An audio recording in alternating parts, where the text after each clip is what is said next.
Rayhana speculated correctly, but arrived at a conclusion that was far from the truth.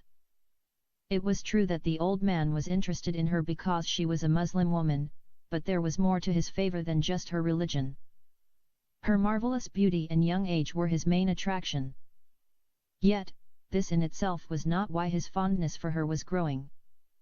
Her refusal to offer her body for thousands of rupees was yet another important reason that assured him she wasn't lady of the night.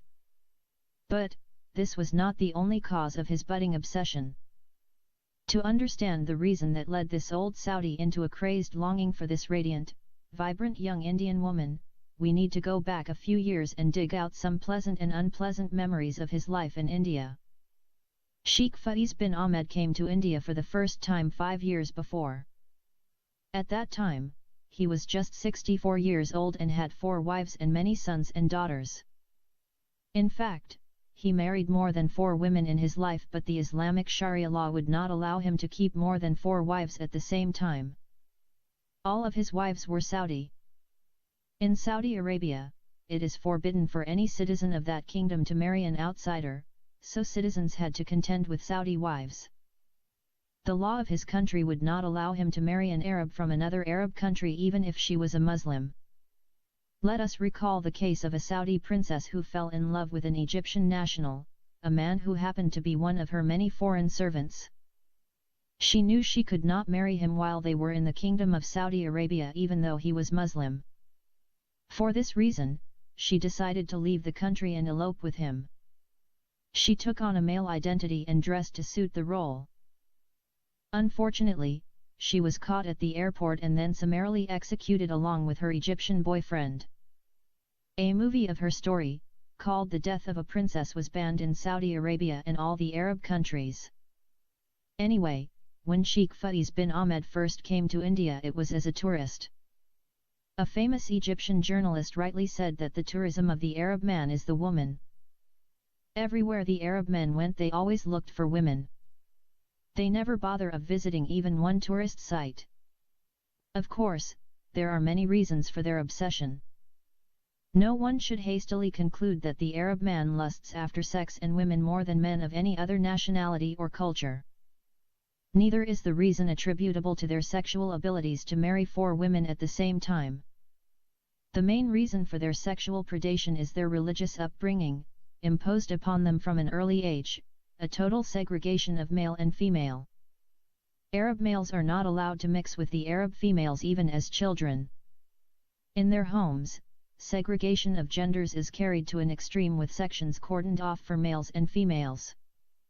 These 2 sections are separated from each other like public washrooms, men and women. It is strictly forbidden at any time and under any circumstances for either of the sexes to mix or set foot in the restricted areas. For this reason, the Arab male is not allowed to enjoy bonding with his baby sister as a little boy. The restrictions grew tighter as they grew older. Beginning at school age, the males attend an all-boys school and the females attend the all-girls school. Of course, this strict segregation between males and females has led to adverse social consequences for both men and women. The homosexuality rate in Saudi Arabia to date is alarming to say the least. Rape crimes are common in the Kingdom of Saudi Arabia. Many young female children are raped by their uncles and cousins and brothers. Women sometimes get raped inside elevators. In the villages, whenever young boys find the chance, they would catch their own sisters and either sodomize them, or just dry hump them from behind until they ejaculate. Moreover, bestiality is a common practice in the Arab countries. Sheikh Faiz bin Ahmed was neither a womanizer nor a sexual pervert. He was just another run-of-the-mill Arab suffering from sexual frustration. If he had sex with 100 women, he would still not be satisfied. By the way, in Colaba sometimes you can see an Arab man with as many as 6 Indian prostitutes in a hotel room. Many times, whenever the Bombay police decide to crack down on prostitution, the front page of the newspapers would feature a story of an Arab man caught with half a dozen prostitutes in his hotel room. The funniest thing would be the fact that not all these prostitutes might be Indians. Some of them would be from Nepal. Although, Nepalese girls are not as pretty as Indian girls, Arabs still prefer them. The main reason is that Indian prostitutes for the most part will not allow their customers to sodomize them, even if they are offered thousands of rupees, while most Nepalese prostitutes do not mind anal sex at all. Besides, the backsides of Nepalese girls are much larger and wider than the Indian girls. Don't ask me why the Arabs like women with large backsides.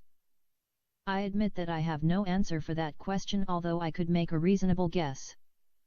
It isn't only the Arab man, but the African male that also shares the same penchant.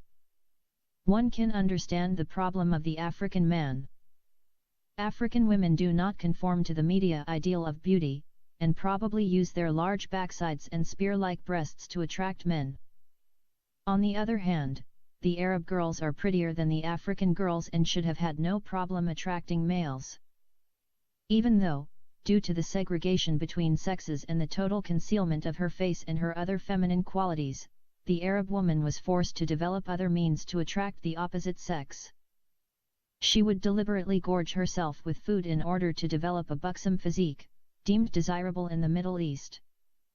Sheikh Faiz bin Ahmed, on his first visit to India, desperately fell in love with a Christian girl that caught his eye. Of course, it was a one-sided love affair because he was 64 years old and the girl was only 20. Sheikh Ahmed hated Hindu girls, and if you offered him the Bollywood superstar and former Miss World, Aishwarya Rai, he would not marry her because she was a polytheist. He would not mind to have sex with her, but he would never ever marry her. His Quran forbids marriage to a polytheist woman. It's funny how a Muslim man is allowed to commit adultery with a polytheist and even rape her, but he's not allowed to marry her. The Prophet Muhammad and his companions did the same. According to Abu Sa'id al-Khudri, the Apostle of Allah, may peace be upon him, sent a military expedition to Autaz on the occasion of the Battle of Hunain. They met their enemy and fought with them. They defeated them and took them captives. Some of the companions of the Apostle of Allah were reluctant to have intercourse with the female captives in the presence of their husbands who were polytheists. So Allah, the Exalted, sent down the Quranic verse, "And all married women are forbidden unto you save those captives whom your right hands possess." Sunan Abu Dawud, page number 2150. Accordingly, in this way, a Muslim man is allowed to marry three types of women: Muslim women, Jewish women, and Christian women. In addition, he is permitted to have sex with any other female, including a Hindu, Buddhist, Satanist, or even an atheist. Again, he just cannot marry her. Some schools of the Sharia law state that these women should be possessed as war booties. Now, 5 years ago, Sheikh Faiz bin Ahmed saw this pretty young Christian girl while he was staying in the Taj Mahal Hotel. The girl was working in the housekeeping department of the hotel. He saw her when she came along with another girl to clean up his luxurious suite. His soul clung to this lovely picture of perfection and he was determined to get her no matter how much it might cost him and no matter what the risk. He bribed the bellboy and asked him to convince the young lady to sleep with him. He promised to pay whatever the asking price. The bellboy returned with an answer from the young woman, "Not interested in your money." Moreover, the bellboy told the old man that the girl was a Christian and she was originally from the city of Goa. Instead of being discouraged, Sheikh Ahmed's interest escalated. He claimed to have fallen in love with her at first sight. One good thing about him was that he had high respect for any woman who would not surrender her body no matter how much a man might offer her. Moreover, Sheikh Ahmed knew that his religion allowed him to marry a Christian girl, so he was determined to get as much information as he could about her. He told the bellboy to find out where she was staying in Bombay and whether she was married or not.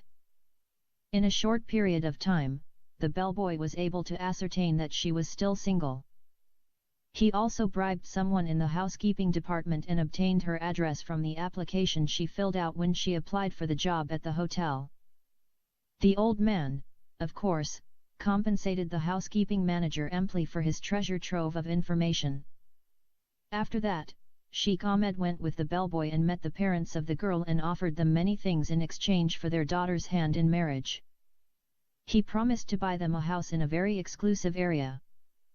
The girl's parents were poor and lived in a house little better than a slum shanty. There were houses in Bombay called chawls. A chawl was neither a real house as people in the West would call a home, nor was it a slum where Rehana and her children lived like eggs stuffed inside a carton. In the chawl you could have electricity and tap water and a few other necessities. However, in the chawl you would not have your own washroom. Chawls had common areas with public washrooms. The chawl dwellers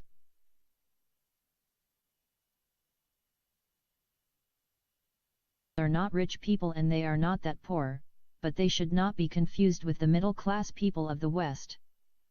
Chawl residents are usually gainfully employed and generally educate their children. Only the rich send their children to private schools. The rich people do not send their children to public schools because children of rich families often get kidnapped for ransom by gangsters of the underworld. Christina Lobaz was the Christian girl Sheikh Ahmed had his eye on. Her family and friends called her Christy. She studied up to grade 11. She was the eldest in her family and had 4 siblings after her. Her father was a drunkard and rarely went to work. He had been fired many times due to his heavy drinking. Because of the father's alcoholic binges, it was a daily struggle for Christy's mother, who was trying to raise her and her 2 brothers and 2 sisters. When Christy was in grade 12, her mother lost her eyesight and became blind. Therefore, Christy left school and began to work. At this young age, she had to contend with being sexually harassed wherever she worked.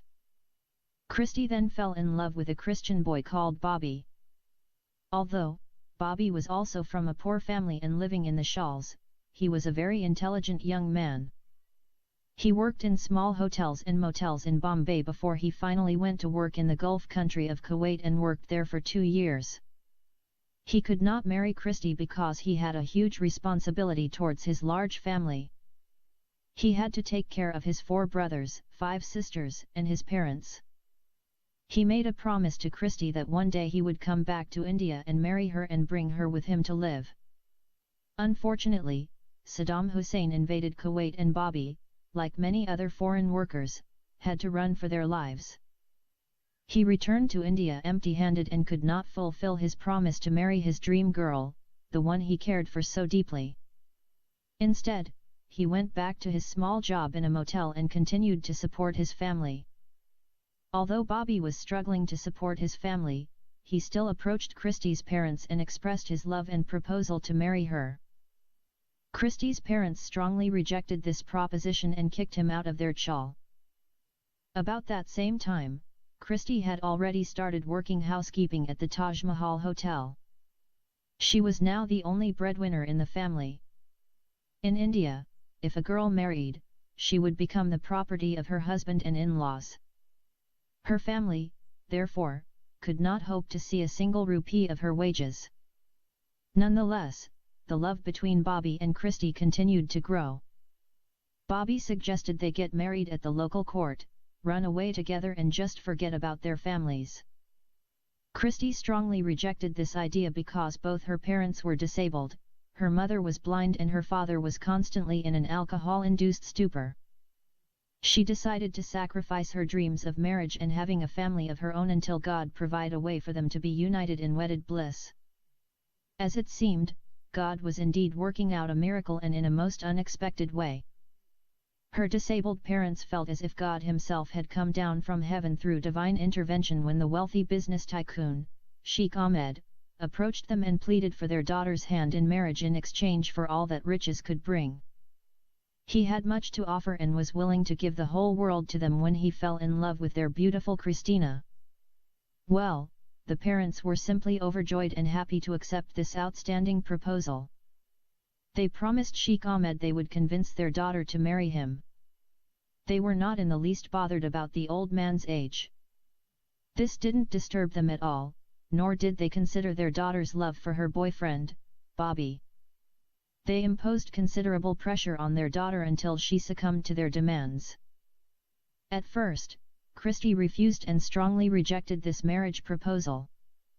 She threatened to burn herself alive if her parents tried to force her to marry him.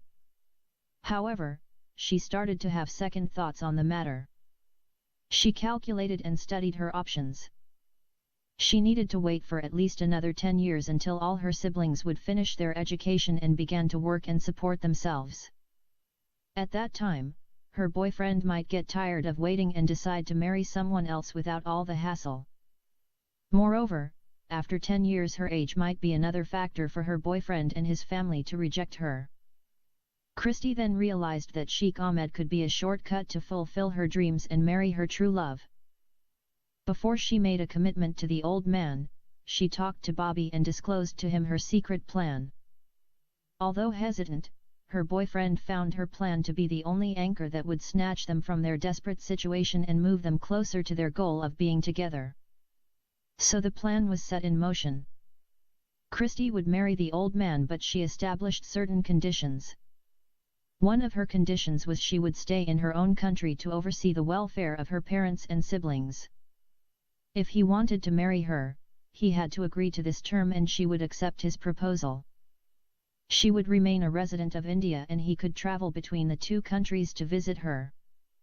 Not only did Sheikh Ahmed accept this condition, but he was overjoyed to hear of it. It was exactly what he had in mind. He knew that the law of his country would not allow him to marry a non-Saudi woman and bring her to his country. Secondly, the kind of marriage that Christie asked for was called in the Sharia law, Zawaj al-Mihyar. Al-Mihyar is an official marriage institution in Islam, which allows for a lesser form of relationship between a man and a woman other than the normal marriage arrangement. The regulations governing Al-Mihyar do not require that a married couple live together, but Al-Mihyar allows the man to have another wife in addition to his primary wives. The Mihyar wife is expected to live with her parents, and her husband can visit her according to a predetermined schedule or agreement.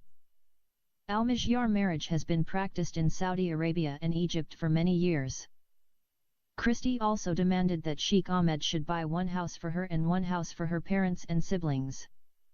Moreover, he should give her a dowry of 5 million Indian rupees. Sheikh Ahmed agreed to buy the 2 houses and give Christie 5 million rupees. But, he himself countered with an important stipulation. His requirement was for Christie to stop working immediately and be a housewife instead. Christie gladly accepted this condition because it would relieve her from the drudgery of working long, hard days for meager wages. When both parties came to an amiable agreement of the terms that were beneficial to each, the marriage took place. Sheikh Ahmed spent only a couple of weeks with his new bride and then flew back to his country. As soon as he returned to his country, Christie had Bobby move into her beautiful home, courtesy of Sheikh Ahmed. This was more than she could have asked of her wonderful God and Creator, to be able to enjoy all that life had in store and the wealth supplied her by her rich Saudi husband. And what's more, she was enjoying every moment of it with her Indian boyfriend. In those days, Sheikh Ahmed had 4 Saudi wives. He divorced one of them in order to make a room for his young Indian wife. He often boasted to his elite group of wealthy Saudi friends about his young pretty Indian wife. His friends did not blame him because Islam permitted him to marry 4 women at the same time, and also he was allowed by Sharia law to marry a Christian girl.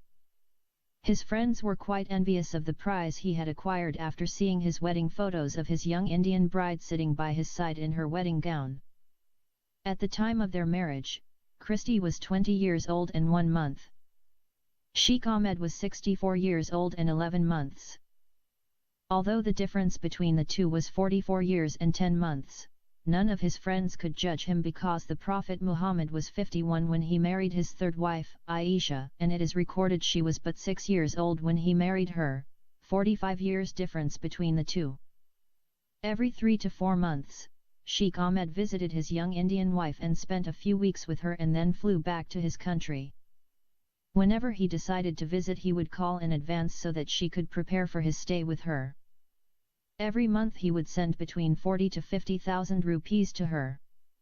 In a short time, Christie was a very wealthy woman. Filthy rich and loving every minute of it, she shared her new fortune with her boyfriend who lived with her without the benefit of marriage. Nevertheless, the secret lovers always felt there was something absent in their relationship and something preventing them from being truly happy. They did not belong to each other. Something was causing a terrible disturbance so much, so it was like a branding iron igniting over coals of fire burning deep down into their inner souls. Unless that person was removed, they would not feel free to belong to each other. The lovers wanted to start a family and have children of their own and enjoy a real family life. So after a year and a half the lovers decided Christy would file for divorce and cut all ties that bind with her Saudi husband, benefits and all. She felt she had already given him enough of her body and she did not want to be tormented forever by having sex with a man old enough to be her grandfather. Besides, she had no love or respect for him. He had used his money to buy her from her family in their desperation, and as far as she was concerned, the debt was paid. Consequently, after 18 months, Christy went to Bandra court and filed for divorce from her Saudi husband. Her grounds for divorce were that her husband, Sheikh Ahmed, had cheated on her by marrying 2 Arab women, thereby committing adultery. The court in India, however, did not require any reason for the granting of a divorce. As long as one of the partners decided they wanted to leave the marriage, he or she could get a divorce from the other. Christy gave the court the address of her husband in Saudi Arabia. When Sheikh Ahmed received the divorce certificate from his Indian wife, his heart almost stopped. He thought he was going to have a heart attack. After he had overcome the initial shock and impact of this devastating news, he rushed back to India. He had never loved a woman more than Christy. She was young, pretty, and educated, whereas his Saudi wives were all old and illiterate. Their children had all grown up and gotten married and had children of their own. He cared materially for his wives, but Christy was his love. From Bombay Sahara International Airport, Sheikh Ahmed took a taxi and went to his ex-wife's villa in Bandstand Bandera. Only Bollywood film superstars and very wealthy Indians live in Bandstand. The place had a very beautiful view of the sea. The famous Sea Rock 5-star hotel was located in this beautiful paradise-like landscape. Many times, Sheikh Ahmed took his pretty Indian wife for dinner there and they would spend a few days at this magnificent hotel. Sometimes, they visited other hotels like the Oberoi Towers and the Taj Mahal Hotel and stayed overnight. Whenever Christy came for dinner or stayed at the Taj Mahal Hotel, her ex-co-workers, especially the housekeepers, envied her. From being a servant working in this grand hotel, she was now elevated to a queen, thanks to her new status as wife of a rich Saudi Arab.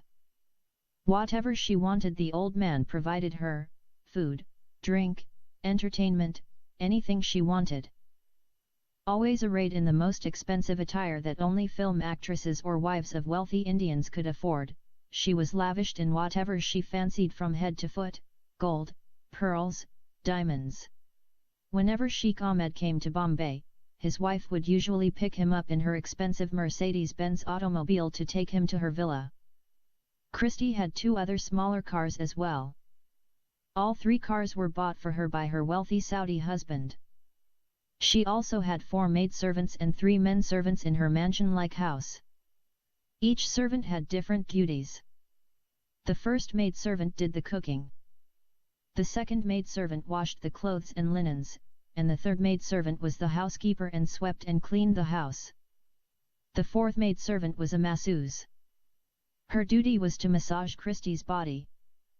The jobs of the men servants consisted of groundskeeping or gardening, another's job was to purchase necessities for the household, lastly, one was a secretary who took care of the bills and other accounts and expenses for the running of the household. Christy also had 2 male guards, one sat with his gun, guarding the house during the day, and the other during the night. Christy strictly warned her servants not to tell her Arab husband about her Indian boyfriend. She was paying them extra money to keep their mouths shut and to avert their eyes to her affair with Bobby. Christy also had 2 German Shepherd dogs for guarding her villa. She had a smaller adorable dog, which was her favorite and special pet. She did not have any children because it was never her intention to have a child with her husband the sheikh. His desire, however, was for her to become pregnant because he believed that a child would keep her attached to him.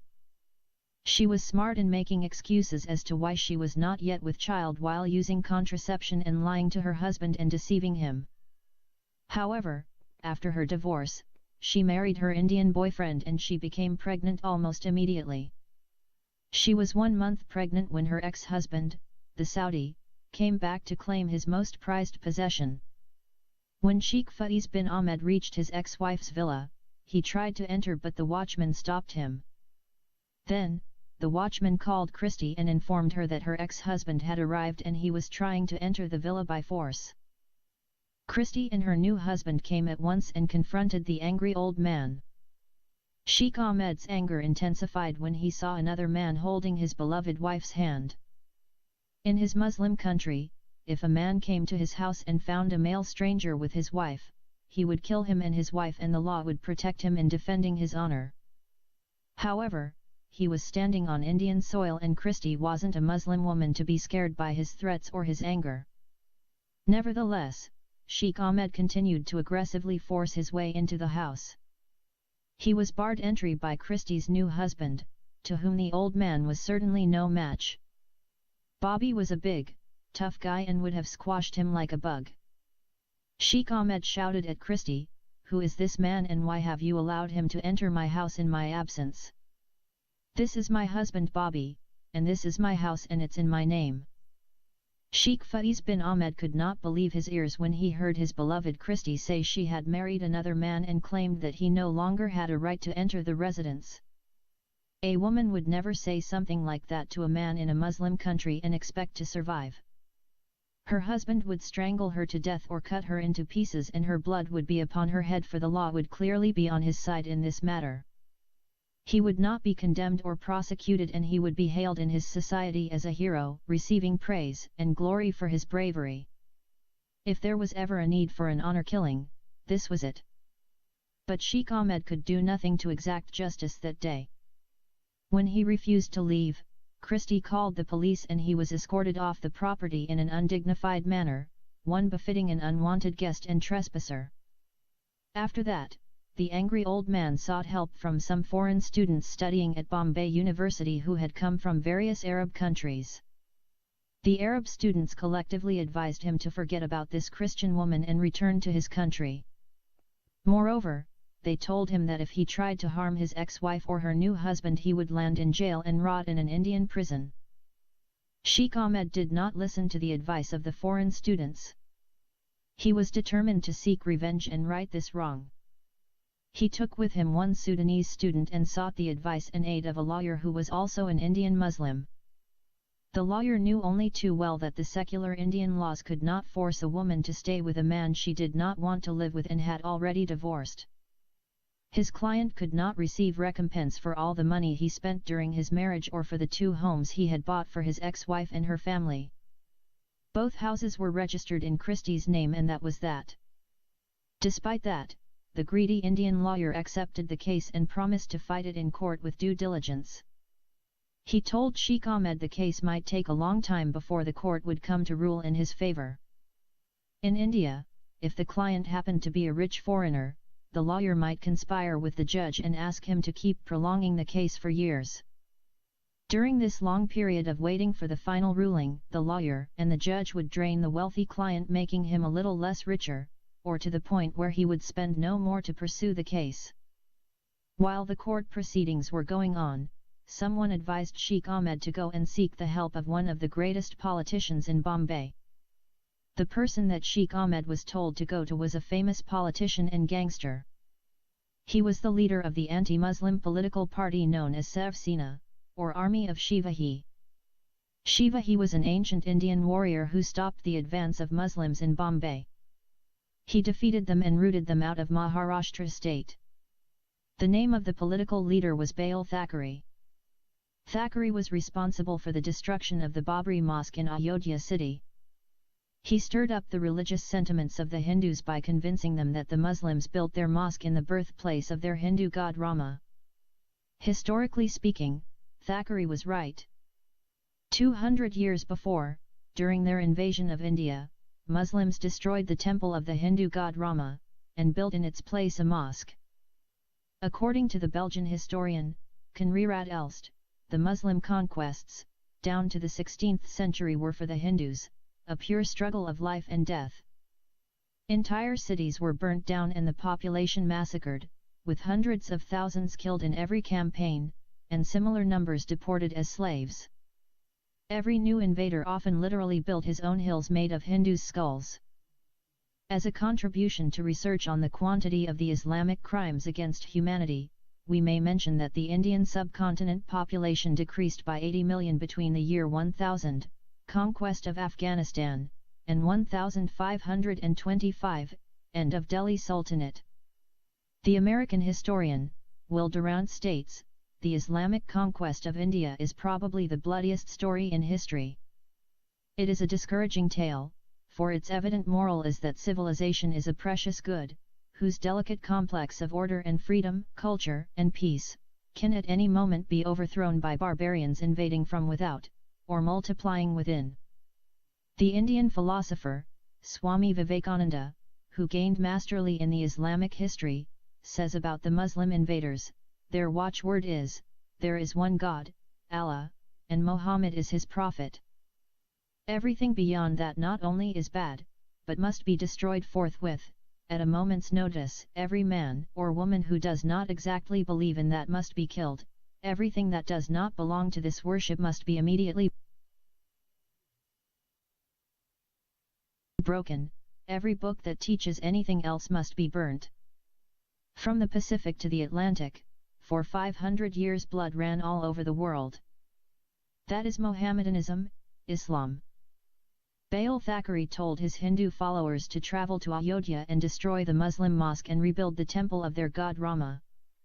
In retaliation, the Muslims planted bombs in 13 important government buildings and hotels in Bombay City. The bombs were loaded in cars and parked near the Stock Exchange Building, Air India Building, Taj Mahal Hotel, Sea Rock Hotel. Those, among others, were targeted. Most of these buildings were skyscrapers and had many floors, offices, stores, and other rooms. All the cars exploded at the same time and killed many innocent people.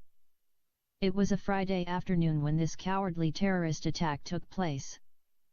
Those who planned the attacks chose Friday afternoon because most Muslims would, at that time, be at their mosques conducting the compulsory public prayer. The Muslim terrorists did not want any Muslims to be caught in the buildings and killed. After the terrorist attack, a lot of fighting ensued between the Hindus and the Muslims. Due to the fighting, the city was placed under a strict curfew. During the rioting, Hindus and Muslims slaughtered each other like wild animals. Some people were burned alive. A man was identified as a Hindu or a Muslim through the checking of his private parts. If he happened to be circumcised, then he was a Muslim and he would be burned by Hindus, and if he happened to be uncircumcised, then he was a Hindu and he would be burned by Muslims. In case of the female, her dress would identify her. Therefore, the woman would not be stripped fully naked to see whether she was genitally mutilated because the Indian Muslims do not practice female genital mutilation. The person who advised Sheikh Ahmed to go to Bale Thackeray to help him was either stupid, ignorant, hated him or simply wanted to add to his troubles. Luckily, before he approached the political gangster, Thackeray, the old man went to his Sudanese friend and requested he accompany him on his visit to the great political leader. The Sudanese student told him never to go to that anti-Muslim leader from the Hindu Shiv Sena political party. He narrated the story to him of what this man did to the Muslims' mosque in Ayodhya city, and the consequences that followed, and what his political party stands for. Therefore, following the advice of his Sudanese friend, Sheikh Ahmed decided against this idea of approaching Mr. Bale Thackeray and returned to his country, a very sad man with a broken heart. The loss of money and property did not trouble him as much as the loss of his adored and beloved young wife. For 2 years, every 3 to 4 months Sheikh Ahmed was called by his lawyer to come to India to attend hearings concerning his grievances against the divorce and loss of his wife and estate. After 2 years, the case still had not been resolved and Sheikh Ahmed became exhausted with all the court proceedings. He realized his dispute with Christie was nothing more than a never-ending battle. He was fed up with all the trials and arguments and told his lawyer to forget about continuing the case and to withdraw the lawsuit. By the time Sheikh Ahmed finally gave up his fight and accepted defeat, his ex-wife had delivered her second child. She had a baby boy and a baby girl when he saw her for the last time at Bandera Court. Christie had become one of the richest women in the city of Bombay. After she left her Saudi husband and married her Indian boyfriend, she started many businesses and became very successful in her ventures, adding to her wealth.